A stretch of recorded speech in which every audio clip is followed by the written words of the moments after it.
chapter 16. Verses 15 says, verse 13 says, when Jesus came to the region of Caesarea Philippi, he asked his disciples who people say the Son of Man is. But verses 15, Jesus personalized it even more and asked them, but what about you, he asked? Who do you say that I am? Whom do you say that I am? And today's sermon, I have entitled it, The Life-Altering Question. The Life-Altering Question. And my thesis statement would be, or is, the words we speak are as important as the lives we lead. The words we speak are as important as the lives we lead. In order for us to understand those few lines that we read of the scripture, let me tell you something about Caesarea Philippi. Caesarea Philippi was called, before the name Caesarea Philippi, it was called Pancia. And Pancia was a Roman or a Greek god. So the city of Caesarea Philippi was initially called after a Roman or a Greek god called Paneas. And then when the Romans took over, there is this son of Herod. His name is Caesarea Philippi. He was a son of Herod the Great. And he occupied a vast land or a vast city. And what he did is, one of the cities, he decided to dedicate it to the Roman Empire, to the Roman Caesar. And that is why he named it Caesar. But to make sure that there is no confusion between the other Caesars, he put his name there. That is why it was called Caesarea or Caesar Philippi. Caesarea Philippi was about 25 miles from Galilee.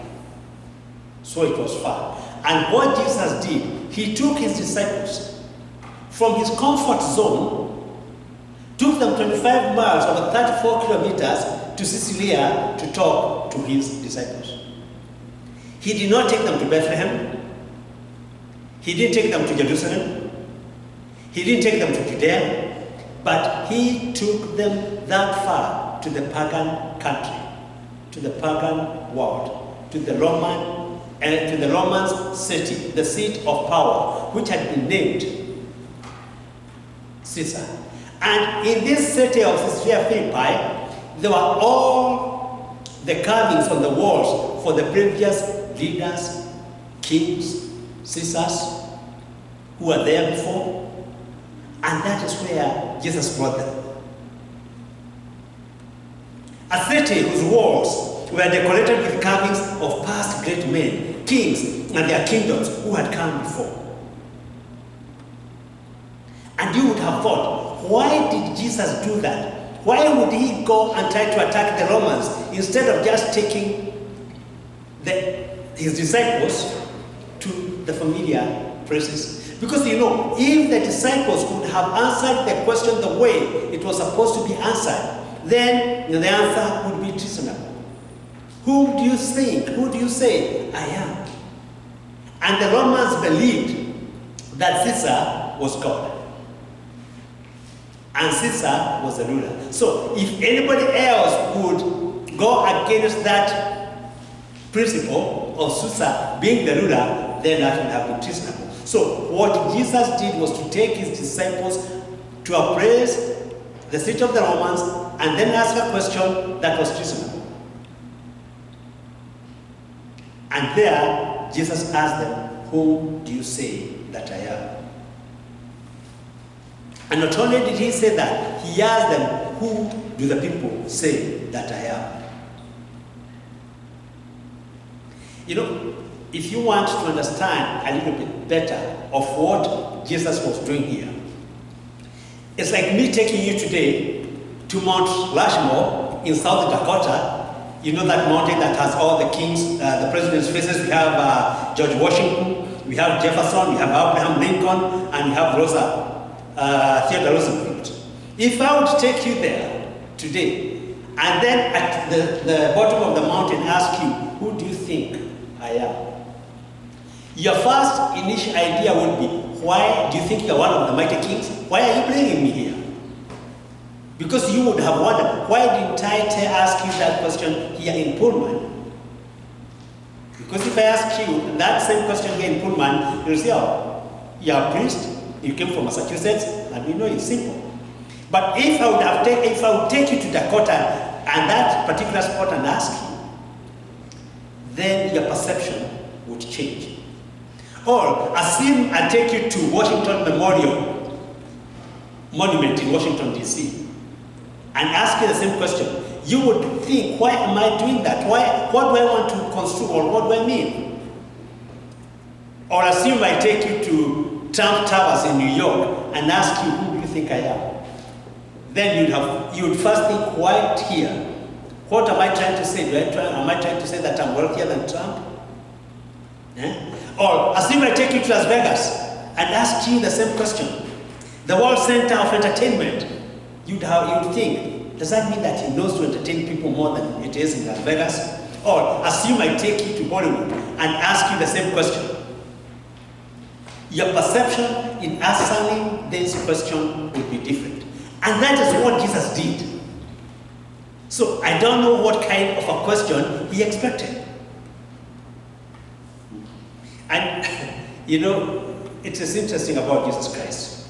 And even today, Jesus sometimes takes us into the midst of our situation. And when we are in the midst of a certain situation, he asks us, who do you think I am? Jesus may take you to the center of your oppressing powers.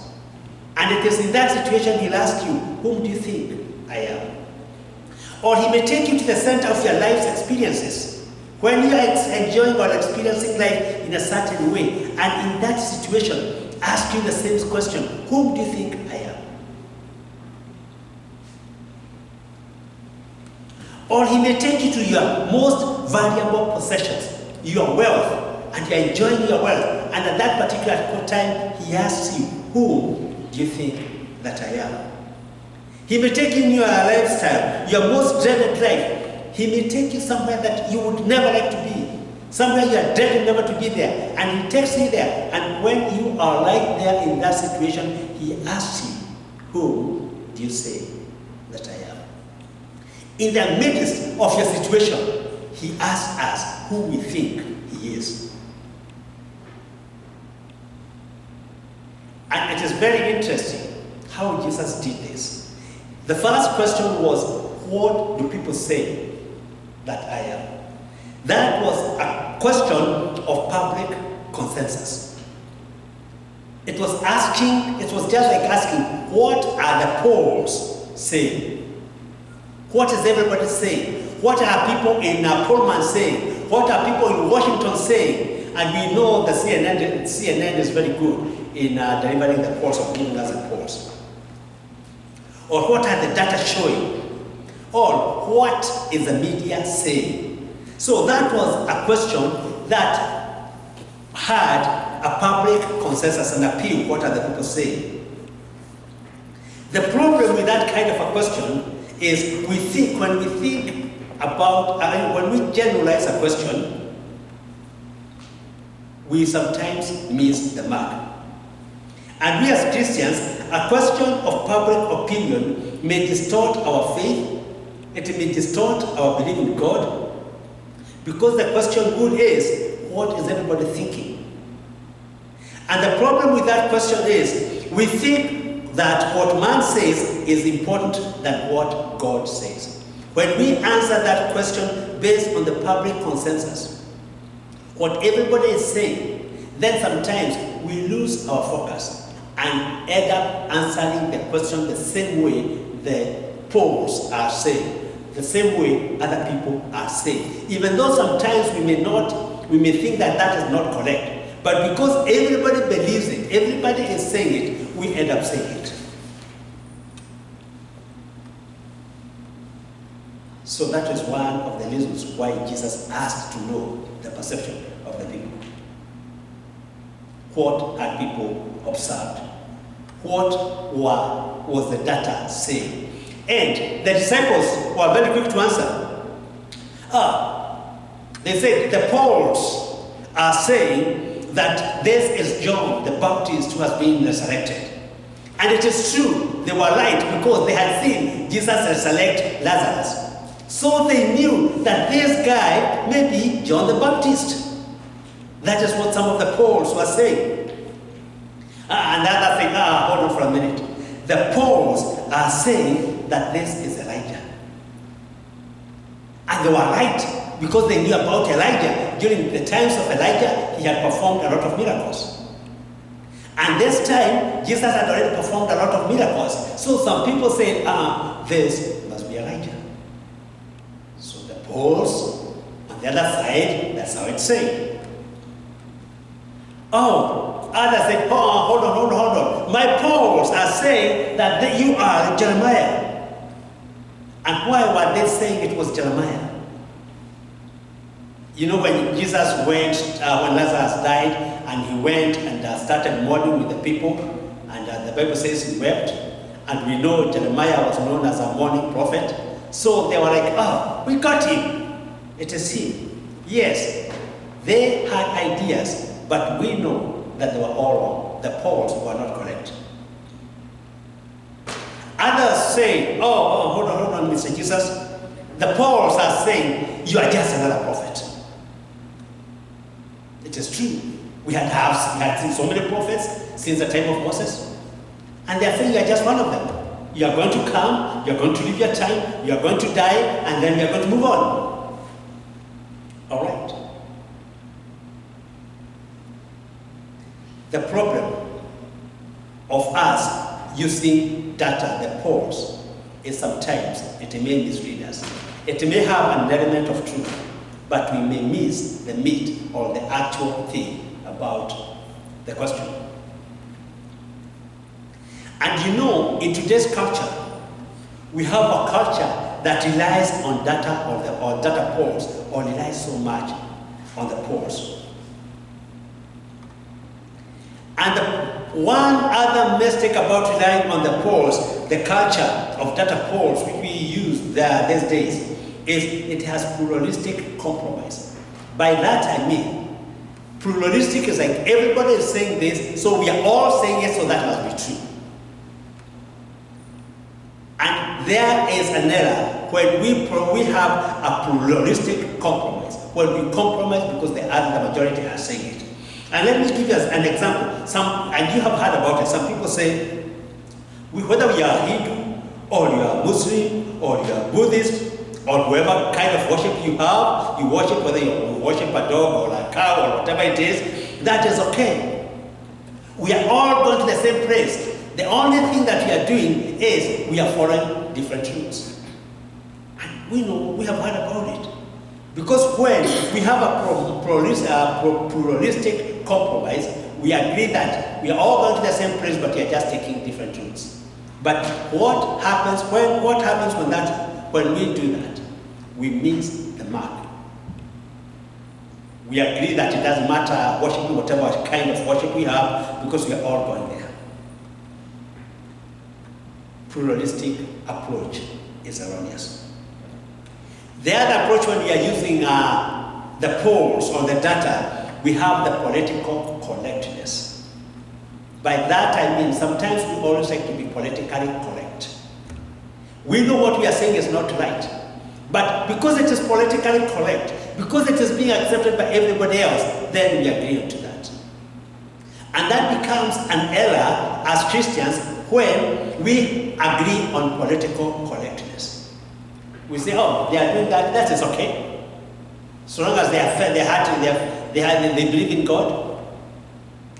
They can live whatever kind of lifestyle they want and come to church, and you ordain them, so long as they are worshiping God. And some people don't even want to say what they believe because it will be politically wrong, and they want to be politically correct. And that causes another error. But now, Jesus turned the tables, and he heard about the data, he heard about the polls, and then he asked them, what about you? who do you think that I am? Who do you say I am? That is Jesus asking. Yes, we have heard about all the data, but in the situation that you are going through, Jesus is asking, who do you think I am? Do you think I can help you out? Do you think I can be the savior of your heart? Do you think I can be the guide of your life? Who do you think I am? Because the data is actually wrong. In your life's hopes, whom do you think that I am? In your situation. And that is why Christ brought us here this afternoon.